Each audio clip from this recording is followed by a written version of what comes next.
Welcome to Community Church Unitarian Universalist. I'm Alicia, I'm your worship associate.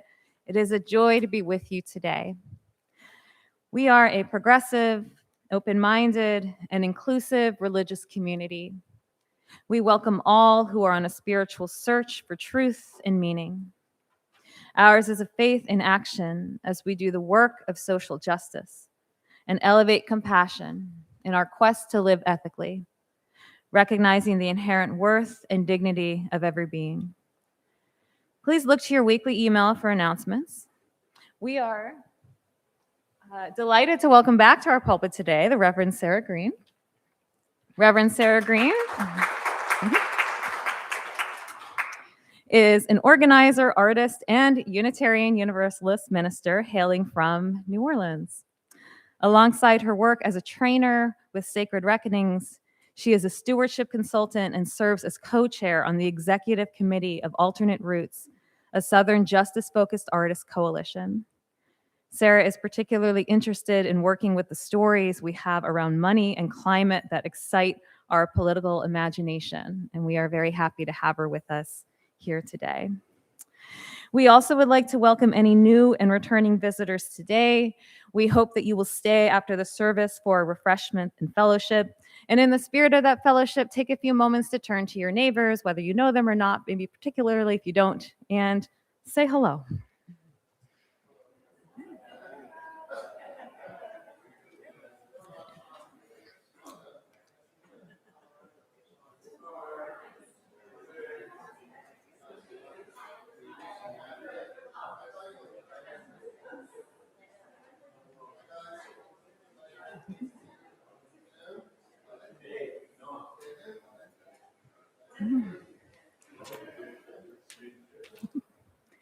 Thank you for that moment. We will now open with our call to worship.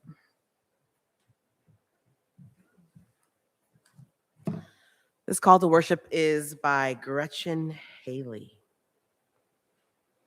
Every little thing that breaks your heart is welcome here. We'll make space for it, give it its due time and praise for the wanting it represents, for the longing for something more, something healing, hope that remains not yet. We promise no magic, no making it all better, but offer only this circle of trust, this human community that remembers, though imperfectly, that sings and prays, though sometimes awkwardly, this gathering that loves, though not yet enough. We're still practicing.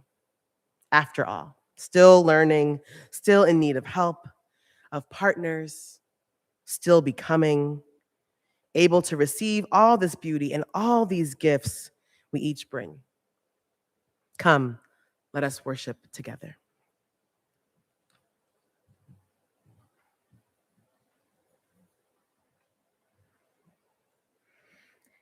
It is our ritual to light a chalice invoking hope and eternal truth to our worship. Please join us in singing the words of our chalice lighting, which are printed in your order of service.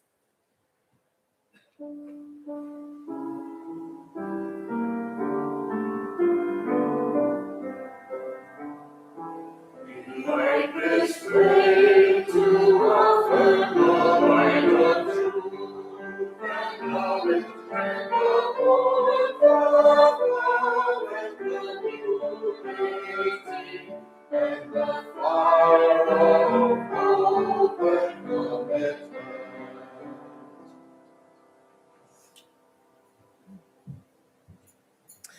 Our first reading this morning is by Daku Uta.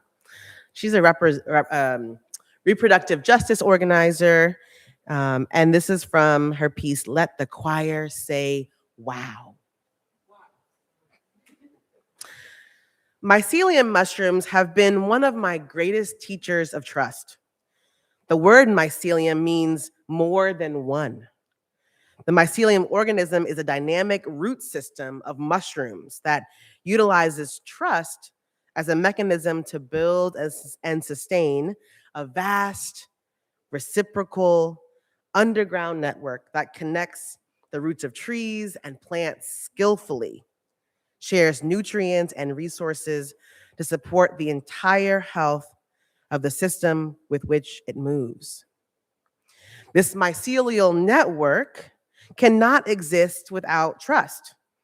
The mycelium communication highway recognizes and believes in the collective ability to channel and receive nutrients where needed, protect against parasites, and expand roots into necessary sites of growth. The network process also fosters intergenerational relationships that welcome the myriad of ancient wisdom and connections that reside in older trees to benefit younger trees. These mushrooms affirm a commitment to building relationships of trust that encourage all life to bloom, one that I aspire to embody more and more in my organizing practice, she writes. It takes courage to bring our trust forward and invite another person to meet us there. This sometimes sure, often shaky surrender is an opportunity to discover something deeper than the confines of our individual experience, a catalyst to grow beyond ourselves, to find the places where love can exist even when we are unsure of the destination, to embrace a kind of faith brave enough to yield a wider focus, often unseen, with a singular lens. Cultivating trust is an organizing strategy. It illuminates the distinct potential to generate meaningful communication, yield collaboration grounded in sustenance, bolster collective commitment, and acknowledge competence and worth. Trust intercepts blame and attack and invites care and compassion to take the lead.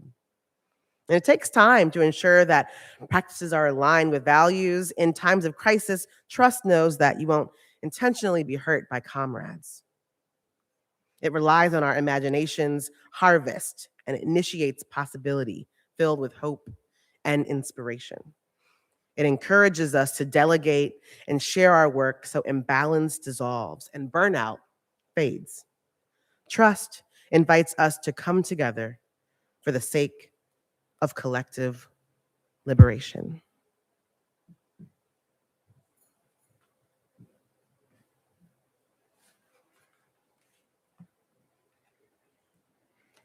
Now is our sacred time of joys and sorrows. If you are online, you may write your joys and sorrows in the comment section to be read out loud. In person, you may write them on one of the cards being passed out by our greeters. And you may remain seated for our interlude, which is number 1031 in the Teal hymnal. May I be filled with loving kindness. The first verse is I, the second verse is you, and the third verse is we.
I'll start with a sorrow of my own, which a lot of you know this already.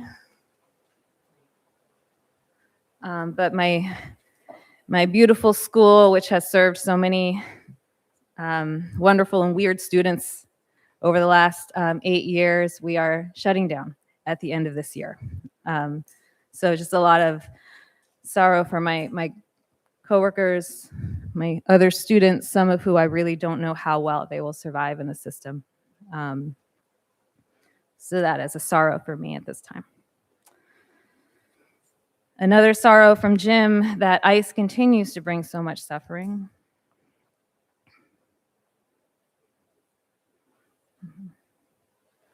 From Red, for peace on earth and no USA invasion of Greenland, and stop ICE.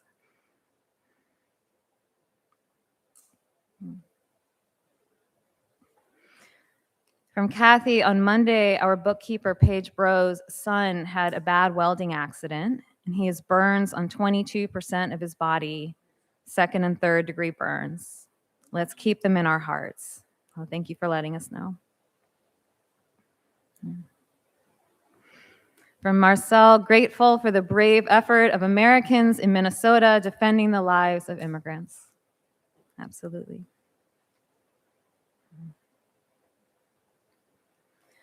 A joy and a sorrow that Cynthia Ramirez ended her service as Director of Religious Education at the end of December after many years. Please join us for cake after the service to honor her for her time and thank her. And yes, thank you, Cynthia.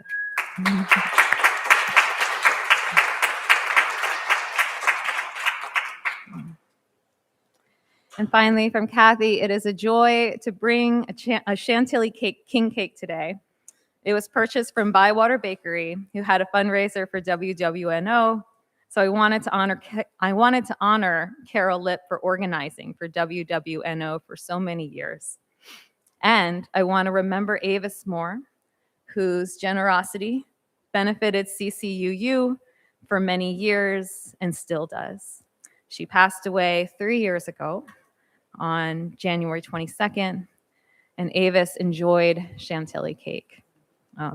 That was the Chantilly Bywater Bakery cake was the first king cake I had this season, so highly recommended. We have a lot of cake today, so please stay after the service for all of that cake. And we will light 2 more candles. We will light one for the joys still bubbling up, too new to share, and one for the sorrows that we cannot yet put into words. Know that we hold you in our hearts. Let's pause for a moment of silence, recognizing the joys and sorrows of those in our community, spoken and unspoken.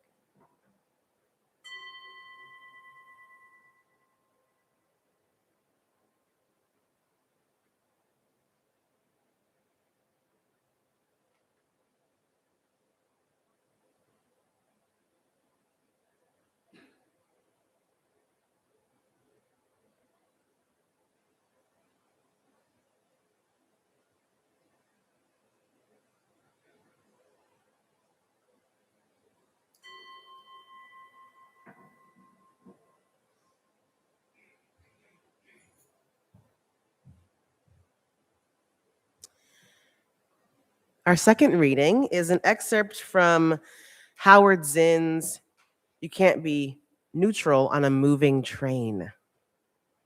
Howard Zinn was a pretty radical historian that taught for some time at Spelman in Atlanta. He writes, "To be hopeful in bad times is not just foolishly romantic. It is based on the fact that human history is not only of cruelty, but also of compassion, sacrifice, courage, kindness.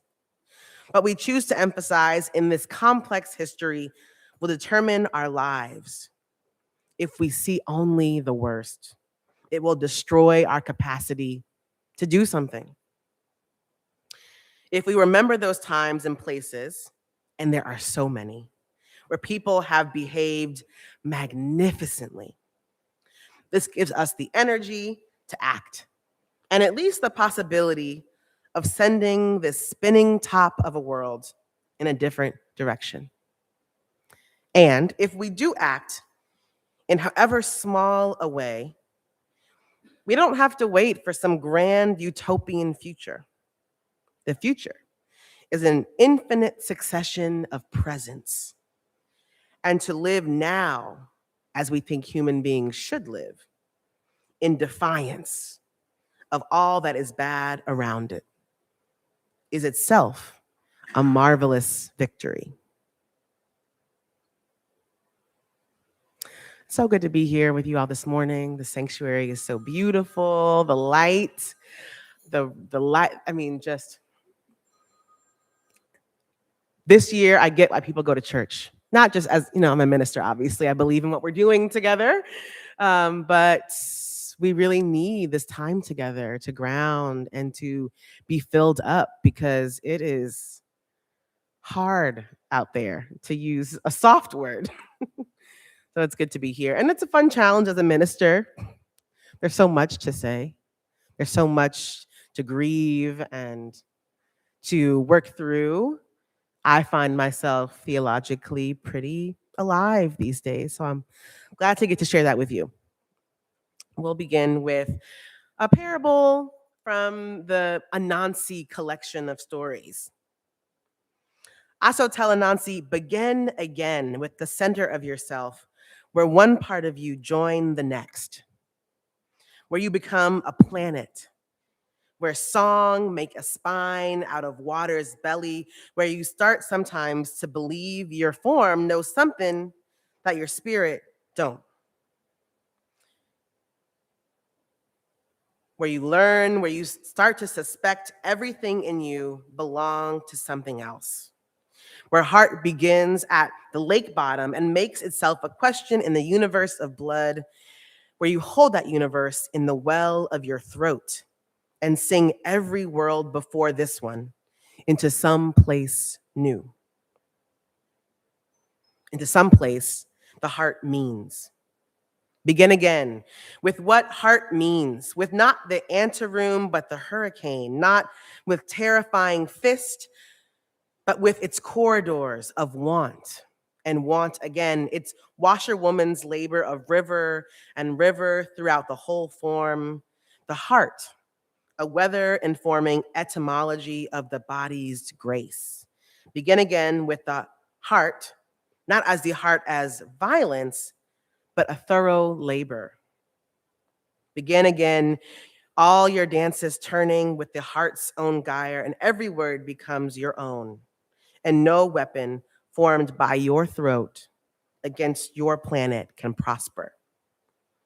No weapon formed by throat can prosper. And so Anansi called the spiders to him to hear this new way to pronounce make. The spiders drum walk a chorus up to the spot where Aso and Anansi sit, knees touching. Anansi takes the courage straight from Aso's mouth and sing it up to the sun, because Anansi start to know that it wasn't talk make the world stop. It was the medicine of unintention. Anansi now know he could make this one out of different pairs from the world before this one. He starts to believe heart was make for sleeve. So apparently, by rewatching my old sermons, I have made it a signature of sorts, especially in times like these, to start with the good news. I mean, isn't that what we're all here for? Well, what's the good news? I think there's a lot, but today we're going to focus on one of my favorite bits of good news, which is that we all here sitting in this room today and online have this sacred connection to this place we call New Orleans. That's good news. We all, if only for a moment, have gotten to experience its magic. The way that this place has reimagined itself time and time again against backdrops of corruption, failing infrastructure, violence of all types, vertical, horizontal, underground. New Orleans is a resilient force. There's kind of a line up to New Orleans. It stops in Kentucky. Y'all know about this like Louisville, New Orleans connection? There's a lot of interplay. Anyways, I have a friend up in Louisville. She has this mantra that I have come to hold dear. And it describes how I think about New Orleans. She says, we are creative, resourceful, and whole. My friend's name is Amber Burns Jones. We are creative, resourceful, and whole. So I grew up with the myth right down the street. The church closed. I grew up at that Southern Baptist church down the street. It was kind of nice to see it not there anymore. But I grew up with the myth right down the street that I had to leave the South in order to be successful. Not explicitly, but I got the gist. And depending on your definition of truth, you might be right. But there's another undercurrent of truth operating, one that says Southern culture is full of rich material. Some of our stories are our most powerful medicines. Southern culture anchors us to our ancestors, for better and worse. Southern culture, for me, has the potential to inspire our imagination. In just New Orleans alone, the South is a big, big, wide place. But in New Orleans alone, we have the magic that is gumbo. Roux is kind of like magic. And if you like tasted a roux at the beginning, who would have predicted that it would taste like gumbo? I mean, what is that really? I digress. We have Mardi Gras Indians, they're magic. We have John O'Neill's legacy and his story circles that allows us to organize and build power.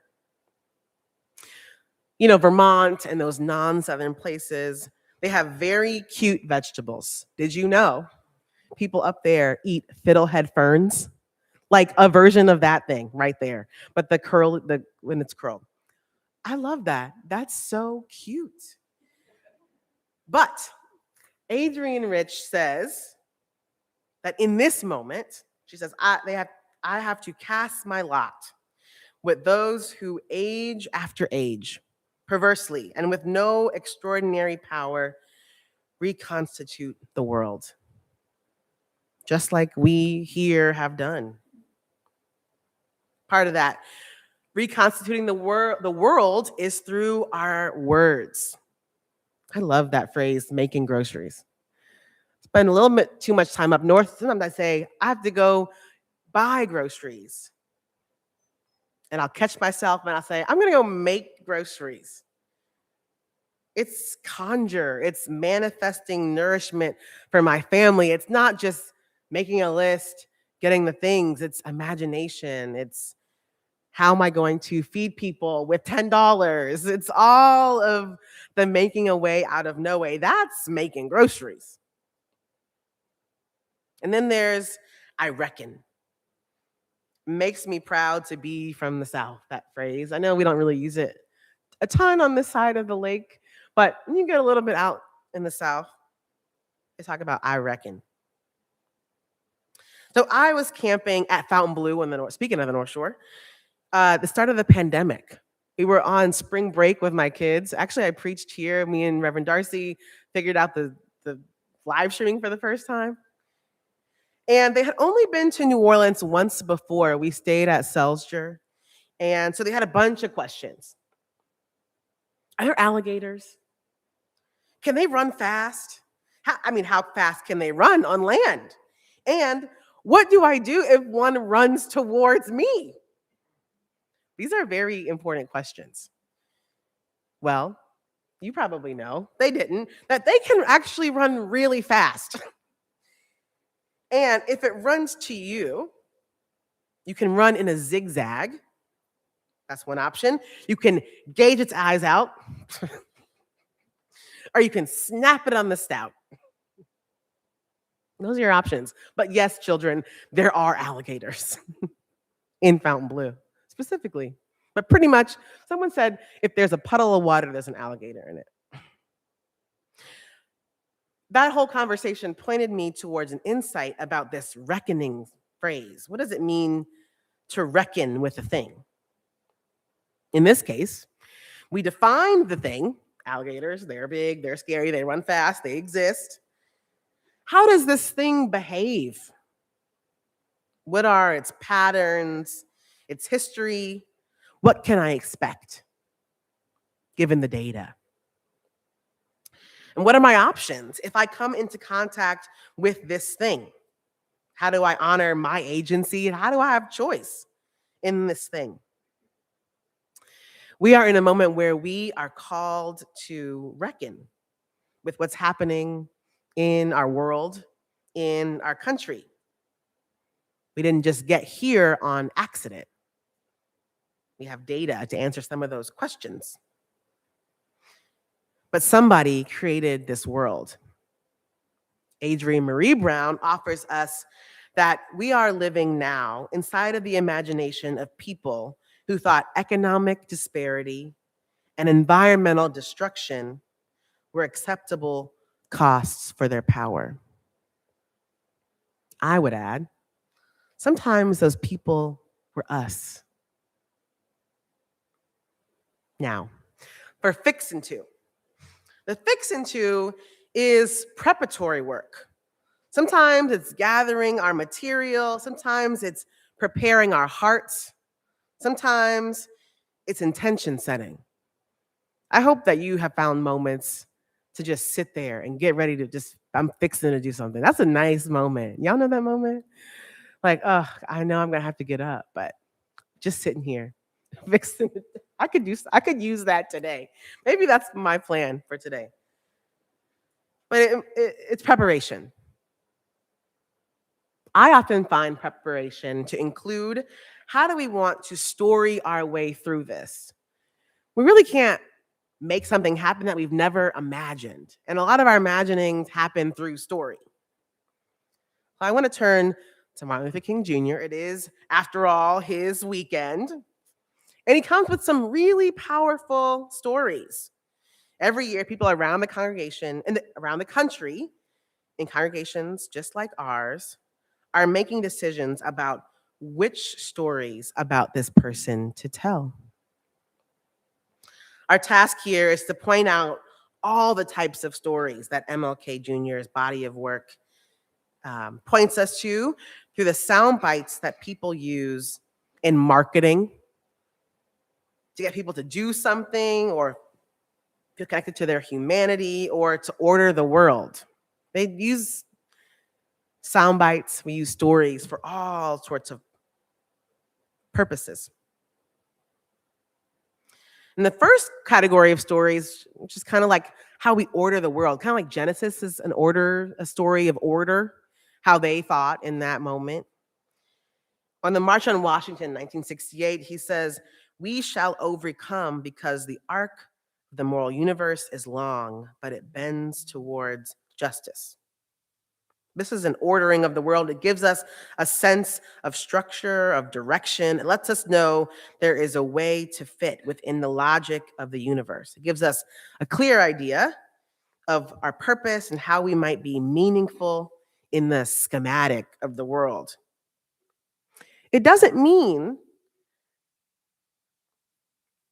that this order of the world holds true for any and all schematics of objective reality and facts. It's kind of hard to imagine this arc of the universe that we are in now bending towards justice. Hard. It can be hard. That can be okay. We can understand the world differently than Martin Luther King Jr. We can disagree. Or we can at least have doubt. Maybe the schema serves us. Maybe it doesn't. Sometimes we use stories to connect. He has this quote: "We all have the drum major instinct. We all want to be important, to surpass others, to achieve distinction, to lead the parade. And the great issue of life is to harness the drum major instinct. It is a good instinct if you don't distort it or pervert it. Don't give it up. Keep feeling the need to be important. Keep feeling the need to be first. But I want you to be first in love. I want you to be first in moral excellence.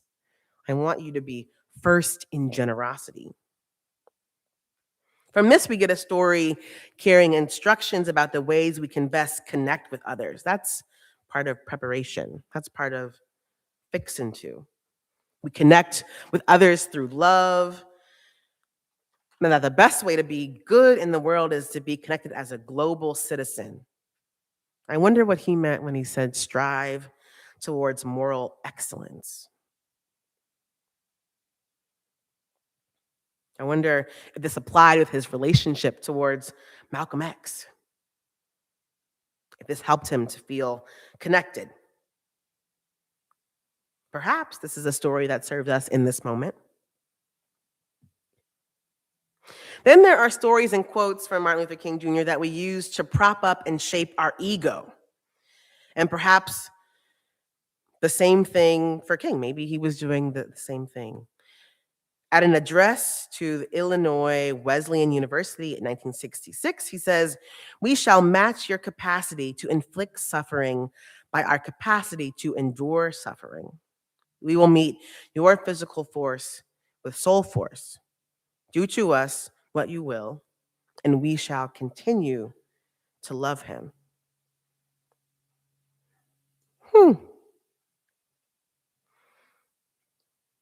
We see the story of this ego overcoming the monster, this character that sets out to defeat an evil force, a sort of turn the cheek the other way. In this story, the way we defeat evil, the way we story ourselves through, is by enduring suffering and love. We would do well to consider whether this story serves us. In contrast, he also says, cowardice asks the question, is this safe? Expediency asks the question, is it politic? Vanity asks the question, is it popular? But conscience asks the question, is it right? Here we have this option that we might work with our ego to make decisions and to take action. Here we see he has strong opinions about what's valuable in our motivations, in our stories. Is this rubric, these set of questions, a story that serves us?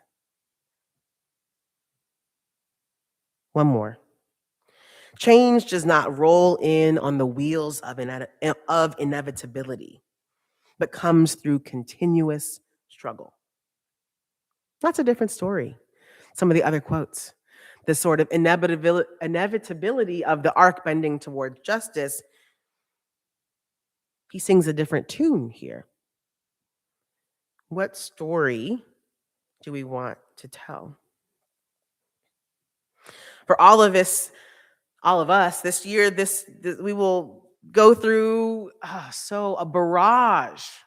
I would even say an assault of stories that tell us, that help us try to make meaning of what's happening, about where we've been, where we are, and where we're going. And as we are sifting through the stories, the misinformation, it's only gotten worse with AI. I hope we think deeply about those stories and how they serve us in this moment of transformation and transition. We're in the precipice of so many shifts in our country. Our leadership is scrambling, chaotic, on all sides, everywhere we look. navigating the systems of power and oppression. They're continuing to reinvent themselves and assert themselves in our lives. The stories that we choose to imagine where we're going matter.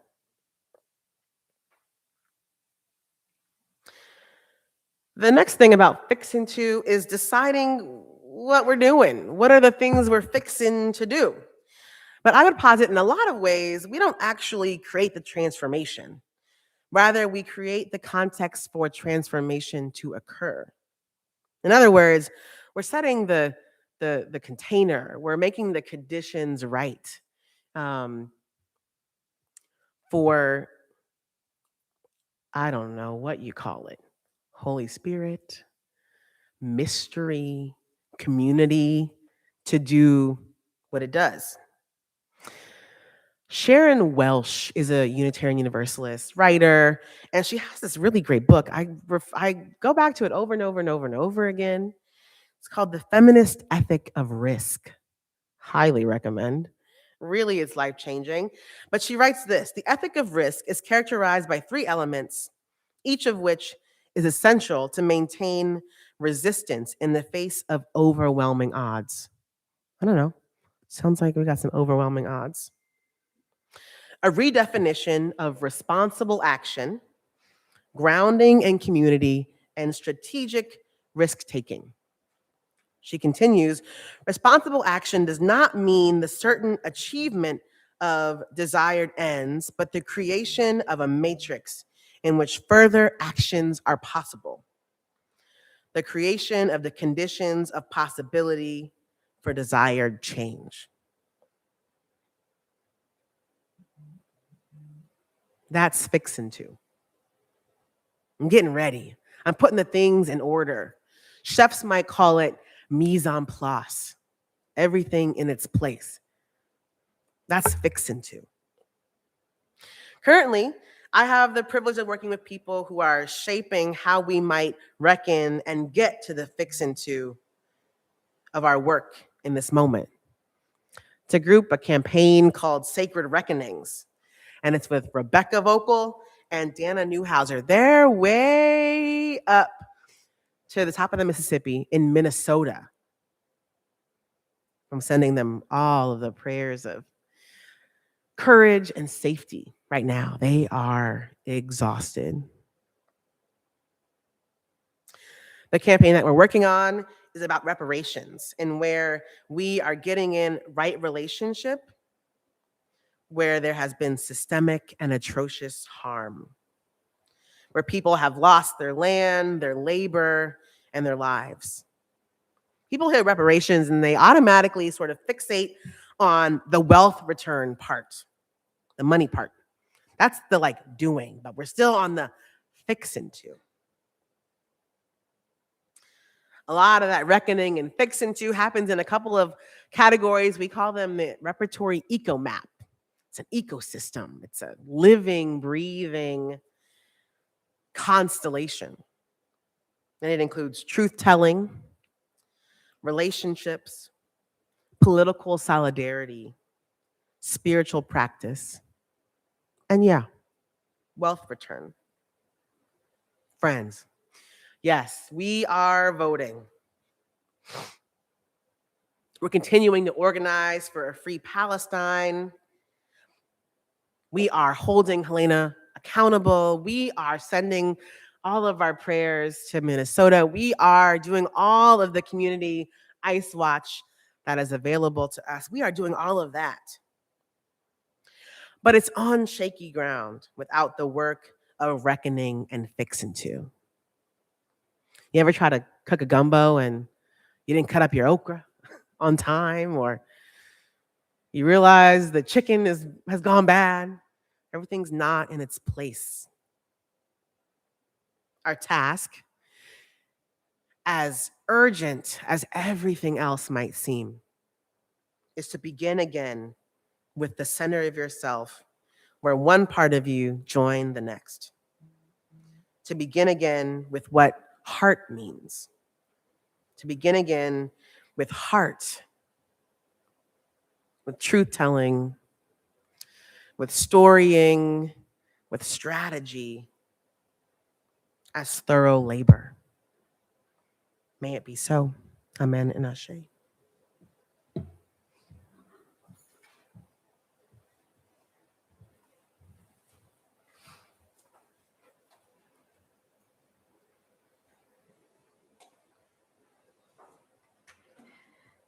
Community Church is a self-sustaining congregation.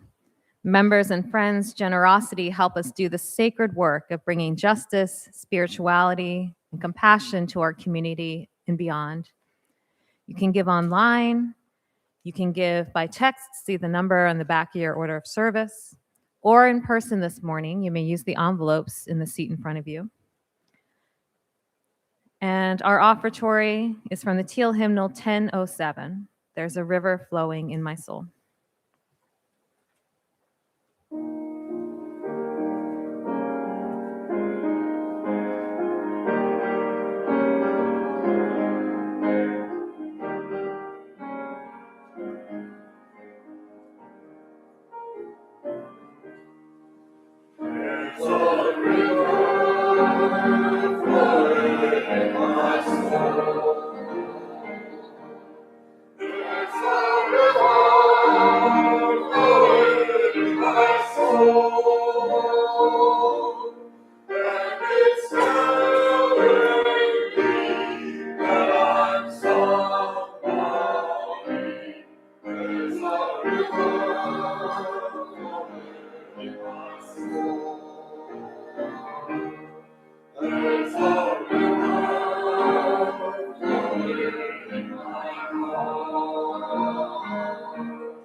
Our benediction is from Starhawk.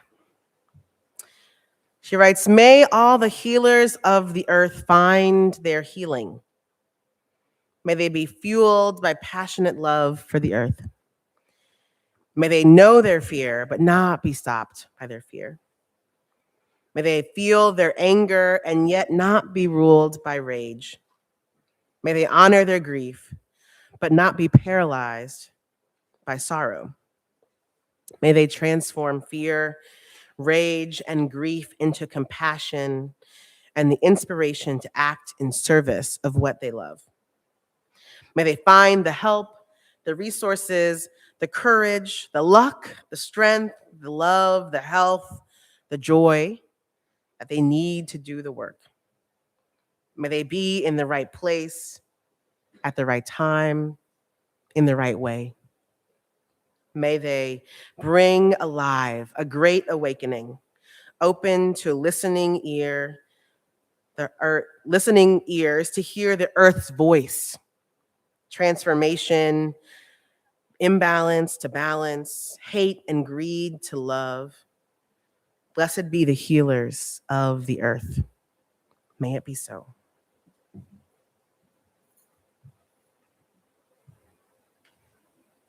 Please rise in body and or spirit for our closing hymn, number 201, Glory, Glory, Hallelujah. And please remain standing afterwards for our chalice extinguishing.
Please join me in extinguishing our chalice.